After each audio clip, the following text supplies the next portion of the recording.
No, I'm not happy with that. That was weird. It was weird, wasn't it? That was Overcoming really injury. weird. I'm just going to go from the stop. Because I was trying to read there and Stop at the same looking time- at Look at the camera. You're still doing it. Even last episode doesn't even matter because that whole episode was It's like, it's fine. at least when I asked you to make me look skinny, you did. That was a bit far, wasn't it?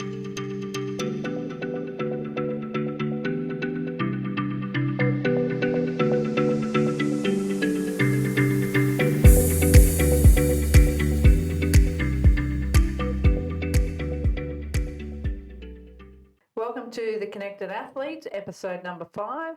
I'd like to welcome Elkie back as my co-host, and we'll be talking about overcoming injury today. Overcoming injury is something that most athletes along their career will have to do, and often it is a very frustrating process because as athletes, we want to be able to play our sport. We don't want to have to do treatment and rehabilitation and all those things that go with injuries. And there will be injuries that are catastrophic, that require surgery and potentially 6, 9, 12 months out of the sport. And then there'll be other smaller injuries that may only be a couple of weeks or maybe a month out of your sport. Over the years, I've had a lot of questions from parents about how to manage their athletes' injuries. And it's because a lot of the time the athlete wants to return to their sport and they're not quite 100%, or they're not fully healed, or they're not doing what the physio said, or they're not doing any of the rehabilitation or the warm-up exercises required for them to get back into their sport so that they can function safely and effectively in their sport. The biggest frustration to me in youth athletes is getting pushed back into their sport too early. We need to make sure that they are fully fit before they return to their sport. The reason for this is they're still growing and developing. So their bones, muscles, nerves are all growing at different rates. Their hormone levels are changing. They are going through the biggest changes in their life physically and potentially emotionally.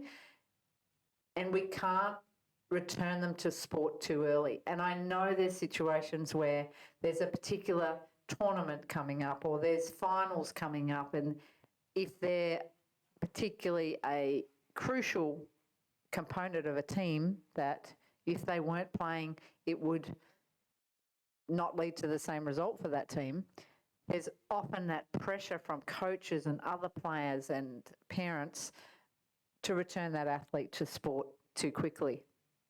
When we're dealing with that balance between needing them to return to play and needing them to do their rehabilitation, their stretches, their icing, whatever it might be, and how they return to play safely is something that needs to be driven quite often by a physio or an exercise physiologist or a really well-qualified strength and conditioning coach. The reason for this being is that often they've had a lot of experience with dealing with injuries and how they normally roll out in terms of the length of time out of the sport. It is also sometimes a very tricky time for parents and athletes because they are dealing with a lot of people that may be giving them mixed messages. So they may have a physio that they're working with, they may have an S&C coach, they have the actual coach, they might have a massage therapist involved with them, they might have a GP as part of this village of people that are looking after this injury. And I often have parents say to me, I don't know which person to believe. This person is saying that they're going to return in 2 weeks. This person is saying they are right to go now. The coach wants them to play and they're training okay, so he doesn't see why it's an issue for little Johnny to return to their sport. This is where the village is really important, and the conversations that need to be had between the people that are looking after the athlete. So don't ever contradict another practitioner is my advice, or don't, as a coach, assume just because the athlete isn't complaining that they're not in pain and they're not trying to look good so that they look like they can return to play a lot earlier. When we're dealing with these injuries, it's really important for the coach or the physio, or whoever is looking after this athlete, even the GP potentially, although GPs are extremely busy, is to have the conversation with each other or a letter written with a full explanation about this is the injury, this is the treatment they require, this is how long they're likely to be out for. If that changes, then that can be rewritten and re-identified. But it does a couple of things then. If it's in black and white particularly, the parent has a copy, the parent can give the coach a copy, the massage therapist a copy, the GP a copy. All of those things are in black and white then. So everyone has the same message. And the athlete can look at it and identify that that's what's happening. Because if it's all grey, the athlete will always pick the person that is going to get them back to their sport more quickly. Having said that, there are athletes that may continue to have an injury that should be getting better, and everyone around them is thinking, I wonder why that's not improving, or why are they still reporting pain, and why are they not returning as most people would within the normal timeframes? There's a couple of things that this might involve. One is they may have a fear of returning to their sport because they were injured in their sport.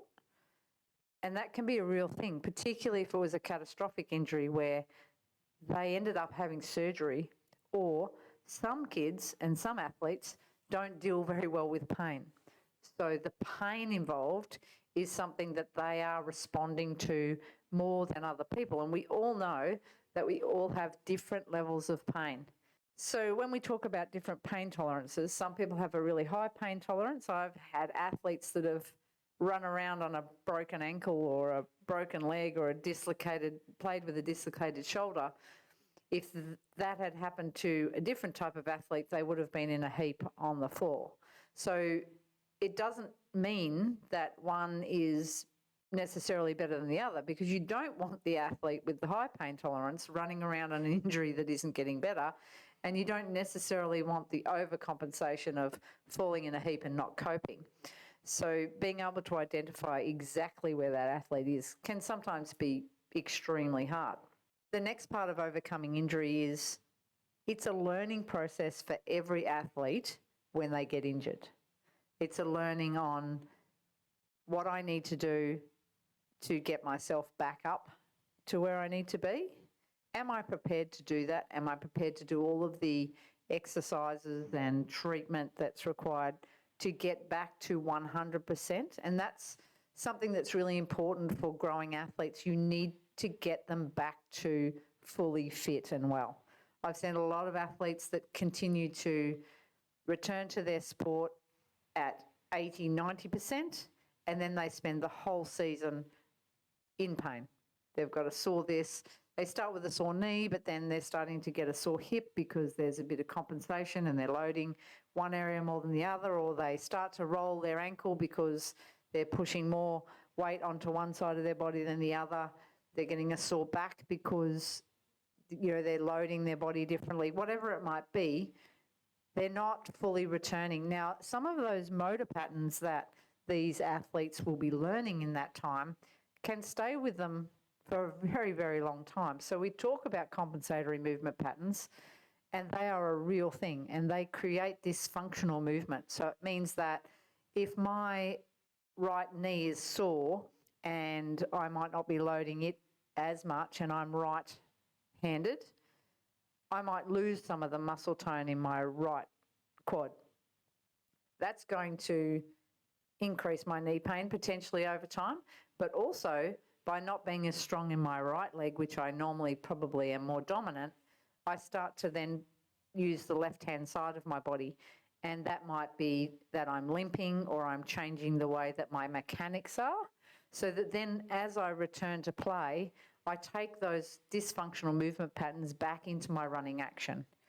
And they're things that, unless you get good treatment and good advice, can stay with you over many, many years, and because they are something that you consciously have to overcome again. And it is something in athletes, young athletes, that I see a lot of. For example, when an athlete comes in to be assessed, we'll get them doing some activities. It might be some squatting, some calf raises, walking, lunging, some shoulder range exercises, an overhead squat. And already in your assessment, you can start to see things that aren't symmetrical. They might squat into one side. They have reduced flexibility in their hips or in their ankles or in their shoulders. So even as they're growing, their body is trying to readjust all of these motor patterns anyway, let alone put an injury in there to create a different motor pattern so that you've got two things happening: bones, muscles, tendons, all trying to grow and develop, and as they actually physically grow.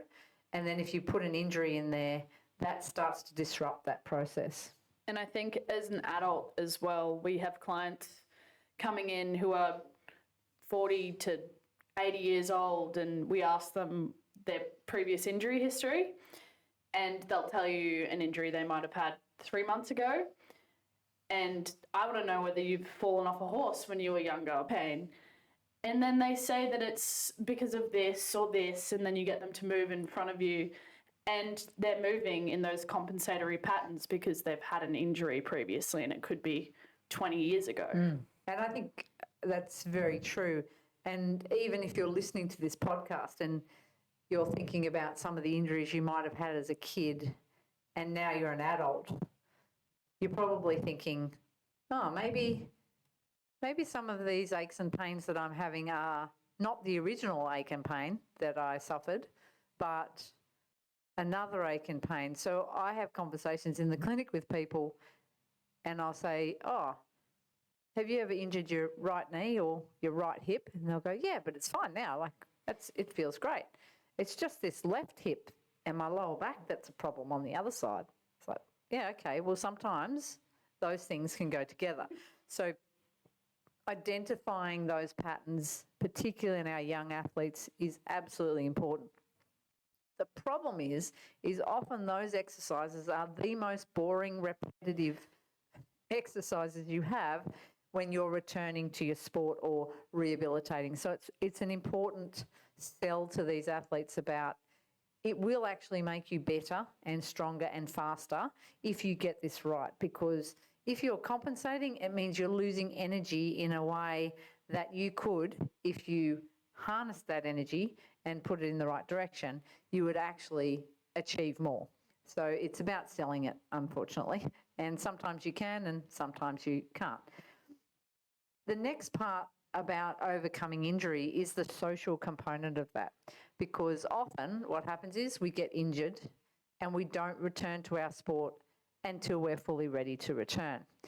All of the research suggests that athletes who still go to training and go and watch the games and participate and are part of the sporting environment in a social way and on game day, they return to their sport more quickly and they adapt back into their sport more quickly. So there's a big push now with young athletes where we're saying to them, well, can mum and dad drop you off still at training and you can go and pick up some hats or just hang around with the group and just watch what the coach is doing and maybe learn some of the drills and keep them in your mind and think about how you might participate once you get back out there. And then gradually, if you're on crutches, you might then be walking around on the pitch a little bit with them and then jogging a little bit, and then you're just facilitating that return to play in a more gentle way, but taking into account the really social implications of our sport. And it's a big part of the positive return to sport. Kids that are left to not go to training and not attend the games over time do tend to feel like they've missed out on a lot. So they haven't just missed out on the training and the games, they've missed out on all those conversations that we have standing in line for a drill. I mean, how many conversations do we have with people as we arrive to our sport, whilst we're training, whilst we're taking a drinks break? All of those little conversations are extremely important as part of the sport. So I would encourage all athletes who are injured and out of their sport to attend as many training sessions as is feasible. You may not be able to initially if you've had surgery or something quite serious, but if you're just out for the week, still go to training because you can still get something out of training. Your coach will say something that's relevant. You can put that into your brain and think about the way that you're going to do that in the future. Another thing that we need to take into account when we are looking at the rehabilitation process and where things might fall down a little bit is we forget to keep training the other side of our body. So if I've hurt my right knee and I'm doing all the rehabilitation that I need to on my right knee and my leg, I should also be doing similar things with my left. Partly because what you do with your left, your right learns, and partly because you're still doing not full training. So therefore your left-hand side of your body is not doing anything necessarily. So as part of your rehab, it should always include left and right equal work, and potentially during that time, you can also work out some of the imbalances that may have led to that injury. So we have what we call catastrophic injuries or impact injuries. So catastrophic being out of sport for a period of time. We have impact injuries like bruises or being hit, and that's how the injury actually occurred. We have injuries which are overloaded injuries. So they will be repetitive injuries to tendons or repetitive injuries that keep reoccurring, keep the scar tissue keeps re-tearing and or around that area keeps re-tearing, high stress. And then we have injuries where there's an overload because of a weakness. So, and this is where it gets a bit interesting because if I tear my left calf, is it because my left calf is weak or is it because my right leg is weak and my left calf is pushing me around? The only way to know that is to test both your left and right sides of your body. And this is where a lot of it gets missed. People go, oh, well, you've hurt your left calf. We just need to strengthen the hell out of your left calf. Well, that's fine if it's weak and that's why it tore. Or is it because my right leg or my right calf is 70% of the strength of the left? So that's where getting really good advice is important because it does lead to overcoming the injury in the long term. So if you have a recurring injury, something that keeps coming up or it's moving around your body, you've got a left calf and then maybe your right hamstring starting to play up or those sorts of little niggly injuries. And I'm talking about lower limb injuries because they are much more common in land-based activities, but it can be your upper body too. It can be your neck and then your other shoulder or whatever it might be. Overcoming injury is not just going through the processes. It's about identifying how do we make sure that as they return to their sport or as the athlete returns to their sport, their body is in the right condition to actually return safely and effectively, because the last thing we want to do is have an athlete that is frightened to return to their sport because they keep re-aggravating, keep hurting. And we don't want to leave an athlete in a situation where they are returning to their sport, their pain is gone, but there's all of these other movement patterns that potentially down the track may cause them to have other injuries in the future. So in summary of that, it's really important for everyone in the village to be on the same page and having that communication. And again, a letter, something, an email, in a document shared between those people makes life a lot easier particularly for parents and athletes. And also just be aware that we really need to make sure that there's a full rehab program and that they complete that program, they socialise during that time so that they feel part of the team when they come back in, they haven't missed out. And then asking the questions of the practitioners, asking how long things will take so that everyone is really clear to the athlete.